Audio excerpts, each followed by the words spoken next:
On va parler de tous les secrets pour exploser votre taux de conversion sur Shopify. Souvent, à peine un quart que je vais citer est mis en place sur les boutiques que je croise et pour le coup c'est vraiment déplorable car ils perdent sûrement des milliers d'euros de chiffre d'affaires tous les mois. Le pire c'est que la majorité de ce qui est impactant n'est pas forcément compliqué ni long à mettre en place et tout peut se faire petit à petit. Donc si vous cherchez à maximiser vos ventes et améliorer l'expérience de vos clients, restez bien jusqu'à la fin de la vidéo parce que chaque point est hyper important. Je m'appelle Nathan Rutilli, expert Shopify depuis 6 ans, développeur front-end spécialisé sur Shopify et en SaaS et créateur de l'agence Shopify Dev Nomade et du Phantom thème Shopify Premium 2.0. Bienvenue sur ma chaîne.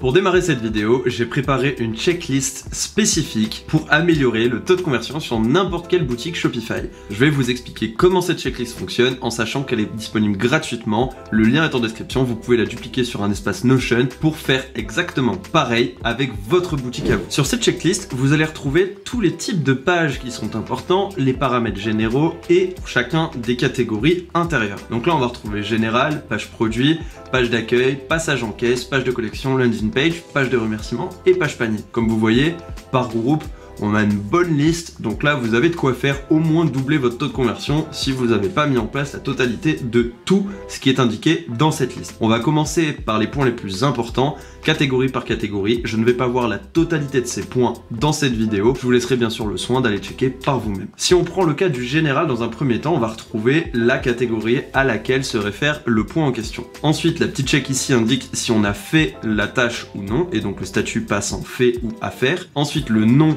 de la tâche, puis l'évaluation. Vous, comment sur votre boutique, vous pensez que cette tâche est mise en place? Si c'est très mauvais, qu'elle n'est pas du tout présente, vous mettez mauvais. Si elle y est, mais peut faire mieux, peut-être améliorer. Et si elle est présente et tout est ok, vous mettez bon. Là, par exemple, une recherche bien visible près du haut de ma page ou en haut à droite, je l'ai pas, je mets mauvais. L'impact est très important. Le coût pour le mettre en place, si ce n'est pas disponible sur mon thème, est important. Si c'est disponible, c'est juste une coche. Et la priorité est maximum parce que ça fait partie des choses très importantes sur une boutique. Ce qui est bien aussi, c'est que dans la colonne nom, à l'endroit où vous avez chaque nom, sur la droite, vous aurez un petit bouton comme celui-ci, ouvrir en aperçu latéral. Et lorsque vous ouvrez, vous aurez donc tous les attributs. En l'occurrence, je vous conseille de ne pas toucher ceci ici, plutôt à l'intérieur du tableau. Mais vous allez retrouver par contre des exemples qu'on a pu mettre en place pour vous illustrer chacun des points. Sur la colonne nom, pour chaque partie, vous aurez un bouton ouvrir en aperçu latéral. Si vous cliquez sur celui-ci, vous retrouverez pour chaque chose des exemples illustrés de ce que vous pouvez faire pour améliorer ce point. Ça vous permet d'avoir également un exemple visuel et ne pas être trop dans la panade si vous ne comprenez pas la terminologie, les nomenclatures, etc. qu'on utilise. Au moins, vous avez quelque chose de concret sous les yeux. On va donc commencer dans l'ordre pour les paramètres généraux. Dans ceci, donc, comme je viens de le citer, le fait d'avoir une recherche bien visible seulement si vous avez une boutique multiproduit avec un minimum de produits à l'intérieur naturellement. Si vous avez qu'une seule collection avec 20 produits dedans ou un seul produit sur tout votre site, ça n'a pas de sens de mettre en place une recherche. Par contre, une boutique multiproduit, c'est obligatoire. Ça fait partie des must-have pour une expérience utilisateur fluide. Ensuite, un bandeau en haut de page pour indiquer à vos utilisateurs les offres du moment ou les valeurs de la boutique, comme vous pourriez l'avoir ici avec par exemple jusqu'à 20% de réduction sur les packs, ou encore ici livraison offerte dès 40 € d'achat, ou encore ici vente privée 30% offert sur tout le site avec le code blablabla. Ça, c'est indispensable également puisque c'est une des premières choses que votre visiteur va voir. Ensuite, et cela dépend du thème, vous pouvez avoir un moteur de recherche qui comprend des exemples ou des indications sur les produits recherchés. Ça aide lorsque vous avez énormément de produits, comme vous pouvez avoir comme exemple juste ici. Ensuite, pour chaque boutique qui se respecte, vous devez d'avoir un mini panier. Sur celui-ci, vous permettez à vos clients d'éviter des clics jusqu'au passage en caisse. Vous fluidifiez le parcours d'achat, ce qui est indispensable aujourd'hui en 2024. En admettant que vous en avez d'ores et déjà un, en revanche, sur le mini panier, vous devez d'inclure à la fois un lien pour renvoyer au panier en entier ou alors directement au passage en caisse. Comme vous pouvez avoir sur cet exemple-là, là on a un lien vers le checkout directement, là un lien directement vers le panier et là vers le checkout. Même chose ici, même chose ici, même chose ici. Ce sont des choses qui sont indispensables. Il faut que ce soit clair que la personne n'ait pas à chercher le moyen de pouvoir s'y rendre. Dans votre footer, vous pouvez mettre des badges de réassurance, c'est très fortement conseillé, pour indiquer à vos utilisateurs plusieurs choses. Vous pouvez mettre par exemple une livraison gratuite, retour, remboursement, 19 000 produits expédiés ce mois-ci, des coordonnées, comme vous pouvez l'avoir juste ici. C'est toujours rassurant pour l'utilisateur de savoir où vous en êtes, les valeurs que vous véhiculez, et n'oubliez pas que c'est la dernière chose qu'il verra de votre site, sachant qu'il est très certainement en bas de page parce qu'il a fini de défiler une page. Si jamais vous voulez l'inciter parce qu'il a un doute sur son achat, un manque de confiance ou autre, c'est le meilleur moment de le faire. Ensuite, vous avez une question de performance de manière générale avec les pages principales, donc page d'accueil, landing page, page de collection, page produit, qui doivent se charger rapidement, c'est-à-dire 3 secondes ou moins. Ça peut, suivant les difficultés de votre boutique à charger, être assez onéreux, mais n'hésitez pas une seconde à prendre un bon développeur pour vous permettre d'obtenir de meilleures performances sur votre boutique. C'est indispensable et ça évite que les gens arrivent sur votre boutique et un temps de chargement long et partent tout simplement parce que sachez qu'ils ne reviendront tout simplement pas. Ensuite, vous pouvez avoir par exemple le fait que le mini panier comprenne le prix total, la remise totale, le nombre d'articles, également les diverses réductions sur les produits ajoutés. De cette manière, comme vous pouvez voir, c'est explicite et ça permet à l'utilisateur de vraiment voir la gratification de commander chez vous. Ensuite, ce point est un des plus importants et les plus délaissés de manière générale dans l'e-commerce, de ce que je vois en tout cas sur les boutiques débutantes, c'est la navigation dans le header, l'entête en français. Vous avez énormément de mal à orienter correctement l'utilisateur avec une navigation logique. Ce qu'il faut, c'est mettre tout ce qui est par exemple, comme c'est indiqué ici, des informations corporatives moins importantes plus bas ou à droite, comme vous voyez ici, top 20%, promotion, etc. Tout à droite, gym, review, bloc, tout à droite, bundle, etc. tout à droite, mais dans un premier temps, faire des collections mères qui sont censées faire du vêtement, homme, femme, enfant, hiver, été, automne, peu importe, haut, bas, chaussures, accessoires, mais ne faites pas 45 milliards de liens dans votre navigation, c'est aussi important pour éviter de perdre la personne. Faites des méga menus, c'est pas un problème, ça fluidifie l'expérience utilisateur et ça aide votre utilisateur surtout à savoir ce que vous proposez en un claquement de doigts sur votre site. C'est la première chose qu'il voit, faut pas l'oublier. Ce qui rejoint ce point, c'est également le fait de nommer correctement vos divers liens dans votre navigation. Comme ici, il faut que ce soit en corrélation avec les produits qui sont dans la collection. Donc là, valise enfant, valise originale, valise classique, etc.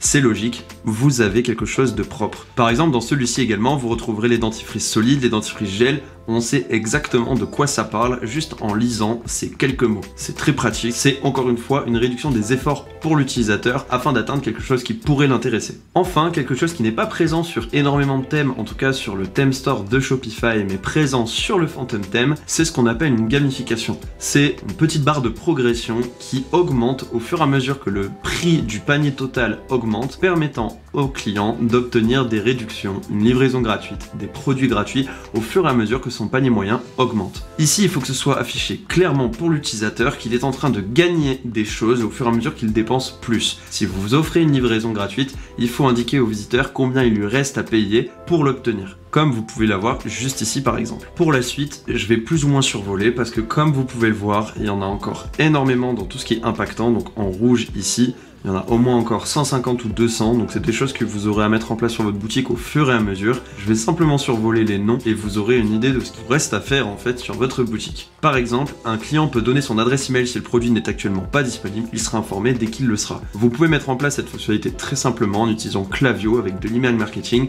Ils ont une fonctionnalité connectée à Shopify qui s'appelle Back in Stock, hyper pratique. Ensuite, quelque chose de tout bête, mais le fait que le CTA, donc le Call to Action, le bouton d'ajout ou d'achat, soit une des parties les plus visibles de la page produit, avec une icône panier pour bien inciter l'utilisateur et qu'il comprenne que c'est le bouton d'ajout. Ensuite, vous avez par exemple le fait que vous mettez en évidence tous les bénéfices et valeurs de votre produit avec des choses simples, ça peut être des badges, ça peut être juste des petites coches, une liste à puces, mais faites-le, c'est la première chose que le client va aller chercher quand il voudra obtenir votre produit. Ça va aussi passer par des images, il faut que les images soient corrélées entre les variantes et les options que vous proposez. S'il y a plusieurs couleurs, montrez à votre client les différentes couleurs et associez chaque image de sorte à ce que quand il change de variante, il obtienne l'image correspondante. Ensuite, vous avez deux possibilités. Soit vous avez un affichage de vos images en grille, et à ce moment-là, l'utilisateur doit défiler la page pour obtenir la totalité des médias. Soit à ce moment-là, vous avez un diaporama d'images et vous avez une navigation fluide sur ce diaporama. La personne peut drag les images, donc les déplacer juste en faisant un glisser, ou alors elle peut également avoir des flèches et une pagination claire. Quand elle clique sur les points, les vignettes en dessous sont affichées et le tout est synchronisé. C'est bien le minimum pour le coup. Également, faire en sorte que le prix soit disponible, soit dans le bouton d'ajout au panier, soit juste à côté, de sorte à ce que l'information ne soit pas manquée et que ça incite une fois de plus à convertir. Ensuite, vous pouvez avoir par exemple des accordéons pour définir les principales sections concernant votre produit. Donc là, vous pouvez avoir quelque chose comme ça et quelque chose comme ça. Vous les regroupez en accordéons de sorte à ce que ce ne soit pas polluant visuellement et textuellement pour votre client. Il faut qu'il ait une interface visuellement esthétique et limpide. Également, quelque chose qui est pas forcément fait sur toutes les boutiques, mais c'est vraiment un must-have, c'est avoir des avis clients et encore mieux, avoir le nombre d'avis et la note donnée au produit directement indiquée sous le titre pour justement renforcer cette image de confiance que les gens peuvent avoir dans vos produits et votre marque. Si possible, vous pouvez également ajouter dans votre galerie de produits les médias en vidéo ou en 3D qui plus est, alors là c'est le must. Si vous pouvez mettre en 3D c'est parfait, mais c'est pas donné à tous. Par contre, à minima, une vidéo ça coûte pas grand chose à faire et vous avez la possibilité d'augmenter drastiquement l'effet visuel et impactant de votre produit. C'est disons quelque chose d'obligatoire quand vous faites du luxe principalement, car plus vous pricez haut, plus vous devez inciter visuellement à donner envie, à avoir cette espèce d'image de prestige, et rien de mieux que les vidéos pour ça. Ensuite, des choses toutes bêtes, mais le prix du produit doit être suffisamment visible, surtout s'il est en promotion, tout simplement parce que j'ai vu énormément de boutiques où ce n'est pas du tout le cas. Là par exemple, vous le voyez bien. Là aussi, vous le voyez bien. De même ici, c'est des choses qui sont indispensables, beaucoup de thèmes ne le proposent pas et beaucoup de gens ne le mettent pas en place même si le thème le propose. Donc veillez bien à ce que tout soit mis en évidence correctement et bien hiérarchisé visuellement.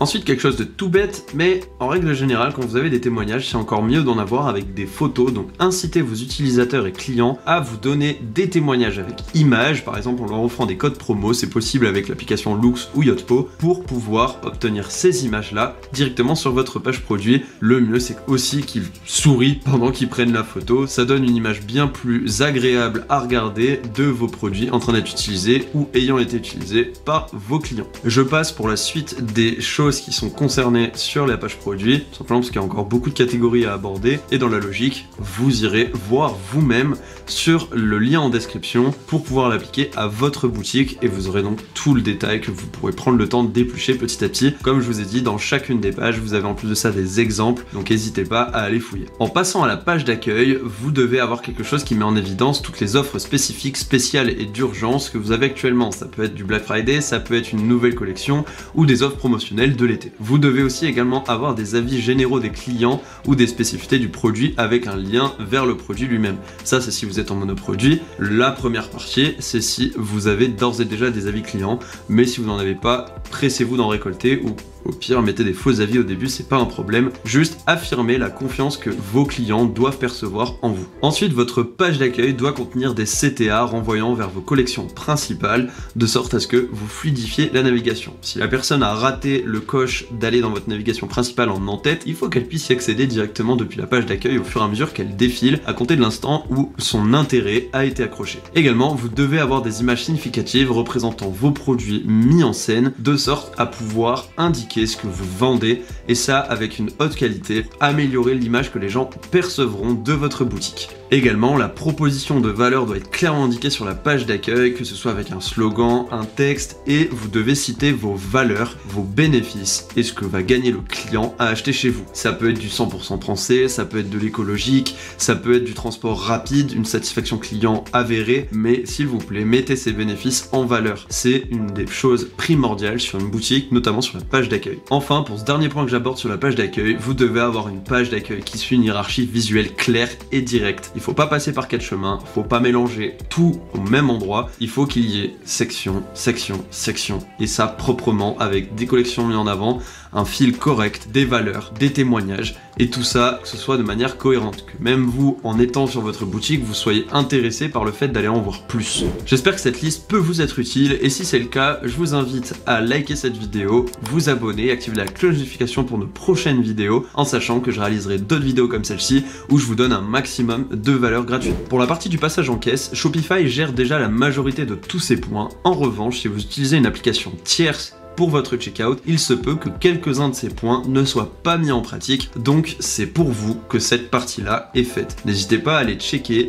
point par point si votre application respecte tous ces principes, sinon je vous invite bien évidemment à repasser sur un Shopify natif qui s'est fortement amélioré ces dernières années. Vient les pages de collection. Sur celle-ci, mettez en avant les articles tendances, les mieux notés, les plus vendus, en haut de chaque catégorie. Ensuite, ayez une taille cohérente des cartes produits, en sachant que vous aurez une meilleure visibilité. En règle générale, on aime bien faire du 4 voire 3 minimum produits par ligne. Au-delà de 4, ça commence à être un peu trop serré, surtout que vous allez très certainement être amené à mettre un système de filtrage avancé sur vos collections pour aiguiller vos utilisateurs au mieux sur leurs recherches. Ensuite, il faut que sur vos cartes produits, vous ayez à disposition les variantes, les options que chaque produit propose. Ça peut être des tailles, des couleurs, et il faut que ce soit visible et qu'il y ait des indications de disponibilité mises en évidence pour chacun de ces articles. Ça évite aux clients d'être frustrés en se disant tiens, ce produit S, ça me convient, je vais dessus, paf, la variante n'existe pas, il n'y a plus de stock. C'est frustrant pour l'utilisateur et une fois, deux fois, trois fois, au bout d'un moment, il quitte le site. Si vous mettez en place quelque chose de très visuel,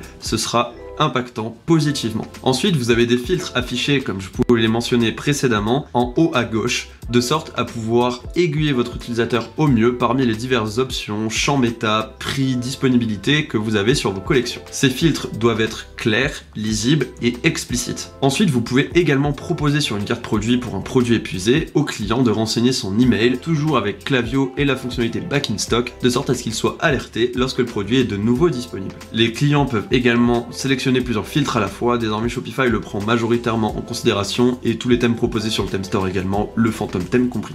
Lorsque vous avez un changement de filtre, par contre, il est important d'avoir ce qu'on appelle un rafraîchissement en Ajax. Cette formulation, c'est tout simplement pour dire qu'il n'y a pas de rechargement de page. Le rechargement se fait automatiquement sans que l'utilisateur ait à recharger l'entièreté de sa page ou que le fonctionnement envoie une information au serveur comme quoi il faut recharger la page en entière. Ainsi, seule la partie des produits recharge et c'est un fonctionnement beaucoup plus fluide pour tout le monde. Ensuite, vous pouvez également afficher des badges sur vos cartes produits pour mettre en évidence certaines particularités comme le fait qu'ils soient nouveaux ou alors que ce soit des meilleures ventes, des coups de cœur, des best-sellers. Mettez ce que vous voulez, mais il faut que ce soit visible de sorte à démarquer et surtout rendre le moins ennuyeux le défilement de vos produits. Également, vous pouvez définir une pagination.